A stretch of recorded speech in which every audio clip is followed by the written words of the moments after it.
In September, the Department of Energy took an unprecedented decision by limiting the fuel price hike to only 5 cents a litre. But experts feel that this is only delaying the inevitable. The AA has predicted a massive price hike in October that will leave motorists with a very bad taste in their mouths. To find out more, we're now chatting to Layton Beard from the Automobile Association of South Africa. Layton, thank you for joining us. Thank you. It's very good to be with you. Now, how exactly did the government limit the price hike in September?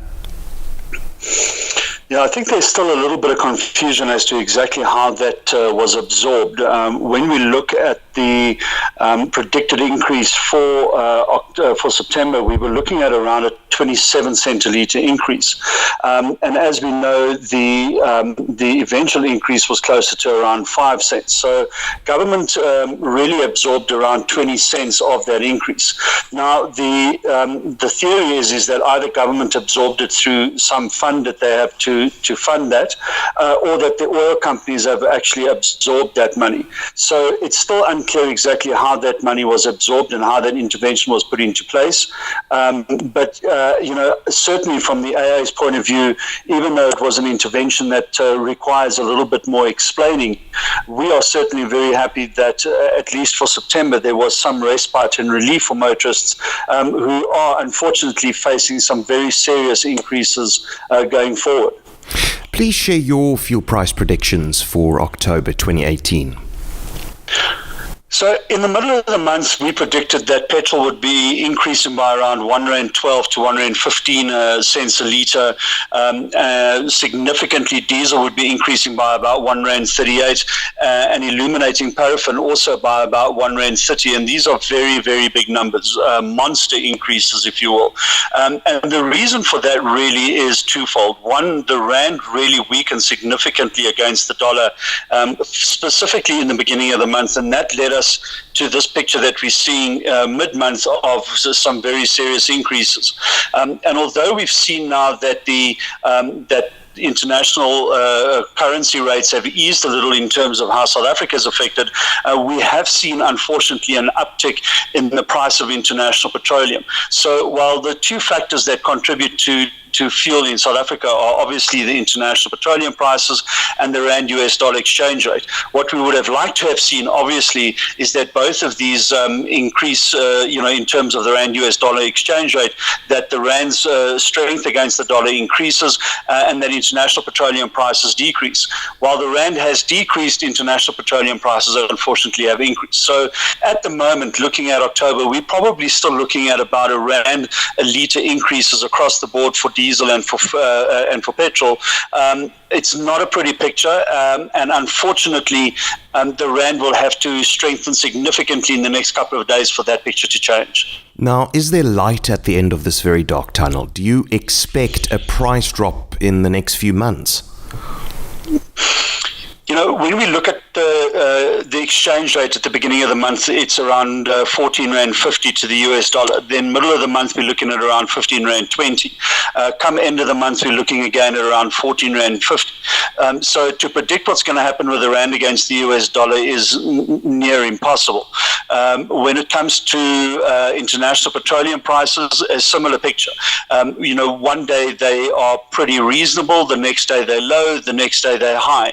So to establish exactly what's going to happen with those two factors on a daily basis is quite tricky. To establish what's going to happen with those on a weekly basis is even trickier.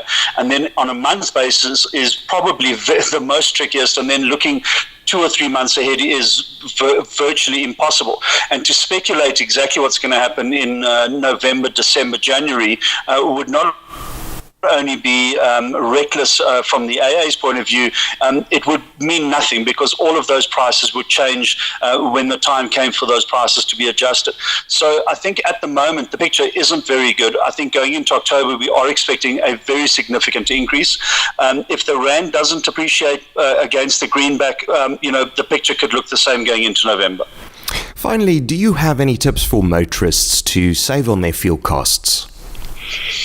We give a lot of tips, and a lot of times people look at us and they say, how the heck can you give us those tips? They're just not workable. But, one of the things we would say to people first off is make sure your car's in a good working condition. If your car's working properly, if your tires are aligned and balanced properly, and if the car's mechanically sound, it's going to use the correct amount of fuel. So keep your car serviced, make sure your tires are in a good condition, make sure they're balanced and aligned, and on the road, your car's in good nick. That's the first most important thing you need to do. If you are in a position to carpool, that is obviously something that we would suggest you do. If you are going to do that, just speak to your insurer first and alert them to the fact that you will be carpooling. It does spread the cost a little bit.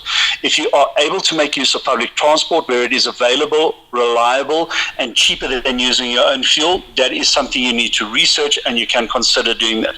If you are able to leave for work a little earlier in the morning and leave work for home a little earlier in the afternoon, or later in the morning and leave later from work to avoid that stop-start traffic jam every morning, that is something you can consider.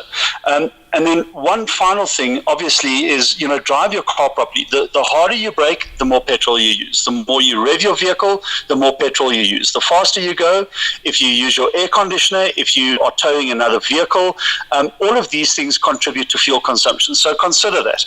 And then perhaps the last thing is that if you can avoid using your vehicle for short trips around the corner to the shops, short trips, wherever, that you can either make by either walking or even cycling to these destinations, then that may be something that you can consider.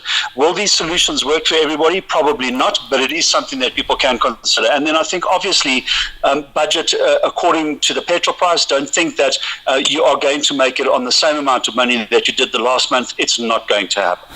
The voice there of Layton Beard from the Automobile Association of South Africa. Layton, thank you so much for joining us. Thank you. Been good speaking to you.